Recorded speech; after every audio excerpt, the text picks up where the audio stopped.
Star హీరోల సినిమాలతో తలబడబోతుంది తేజ, సన్య, ప్రశాంత్ వర్మ కాంబోలో వస్తున్నటువంటి హనుమాన్ మూవీ. మెల్లమెల్లగా ఈ చిన్న సినిమా బస్ విపరీతంగా పెరిగిపోతుంది. టీం కూడా ఎక్కడ తగ్గట్లేదు అన్నట్లుగా పెద్ద సినిమాలకు ఏమాత్రం తగ్గకుండా మేకర్స్ ప్రమోషన్లో దూసుకుపోతున్నారు. విడుదలకి ముందే జనాల్లో ఆసక్తి రేపుతుంది హనుమాన్ సినిమా. బుక్ మై షో ఇంట్రెస్ట్లో హనుమాన్ సినిమా టాప్లో ఉండడాన్ని బట్టి ఈ విషయం అర్థమవుతుంది. ఈ జనవరి 7న ఆదివారం హైదరాబాద్ ఎన్ కన్వెన్షన్ హాల్లో హనుమాన్ ప్రీ రిలీజ్ ఈవెంట్ జరగబోతుంది. సినిమాని మరింత ఆడియన్స్లోకి తీసుకువెళ్ళడానికి చిరంజీవి గారిని ముఖ్య అతిథిగా ప్రీ రిలీజ్ ఈవెంట్కి రాబోతున్నారు. అయితే అదే సమయంలో ఈ సినిమాలో చిరంజీవి గారు కూడా కనిపించబోతున్నారని టాక్ మొదలైంది. రీసెంట్గా రిలీజ్ అయిన ట్రైలర్ క్లైమాక్స్ షాట్లో ఆంజనేయ స్వామి కళ్ళు తెరిచినట్టు సీన్ చూపించారు. అయితే ఆ కళ్ళు చూడడానికి చిరంజీవి గారి కళ్ళలా ఉన్నాయంటూ అందరూ కామెంట్స్ చేస్తున్నారు. ఈ మూవీలో హనుమంతుడి పాత్ర కోసం పరమ భక్తుడైనటువంటి చిరంజీవి గారి రూపాన్ని ఇప్పుడు ఉపయోగించాలని చెప్పుకుంటున్నారు. హనుమంతుడి లుక్ అందరినీ ఆశ్చర్యపరుస్తుందంటూ దర్శకుడు చెప్పుకొచ్చారు.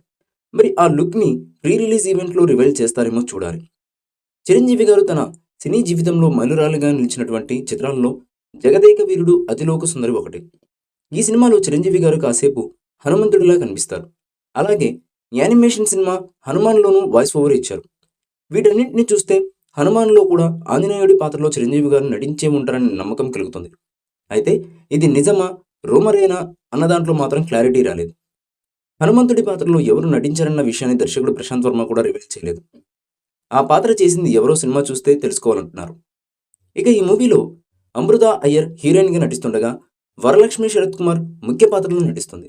ఈ చిత్రం ప్రశాంత్ వర్మ సినిమాటిక్ యూనివర్స్ మొదటి చిత్రంగా వస్తుంది. ఇది సూపర్ హిట్ అయితే ఈ యూనివర్స్లో మొత్తం 12 సూపర్ హీరోల సినిమాలు రాబోతున్నాయి. కాగా ఈ చిత్రాన్ని తెలుగుతో పాటు వరల్డ్ వైడ్గా Sri Lanka, China, Japan, Australia, America, Spain, Germany ఇలా అనేక కంట్రీస్లో మొత్తం 11 భాషల్లో రిలీజ్ చేయబోతున్నారు మేకర్స్. ఈ మూవీపై మీ అభిప్రాయాన్ని కామెంట్ బాక్స్లో తెలియజేయండి. ఈ వీడియో మీకు నచ్చితే లైక్ చేయండి, షేర్ చేయండి, కామెంట్ చేయండి. మరిన్ని అప్డేట్స్ కోసం మన ఛానల్ని సబ్స్క్రైబ్ చేయండి. అలాగే పక్కనే ఉన్న గంట సింబల్ని గట్టిగా టంగ్ టంగ్ అని కొట్టేసేయండి.